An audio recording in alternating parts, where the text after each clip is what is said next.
Now, this already tells us that the ego is not at all controlling itself, right? Now, there are certain elements that the ego cannot deal with, and there are many sort of formative moments in this process that especially Lacan develops in depth in his work, having to do with sort of the relation to your mother, the relation to sort of your father and the mother and the father. So sort of this relationship between the child when it's quite young and its parents plays a key role in the formation of the unconscious. Essentially, the formation of the structure occurs in childhood and then later develops a life of its own, if you will. Now, this life of its own is limited to the extent that the unconscious always pulls on the ego. Now, the ego, again, remember, it's this narrative about yourself, and in being this narrative about yourself, the ego is in essence also the kinds of actions, the kind of reactions you display.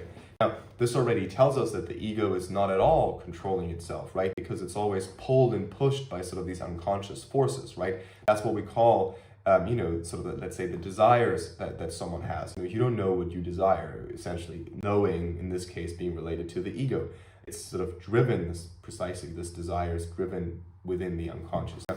Now, again, the unconscious develops this life of its own, which is essentially to say that the unconscious is it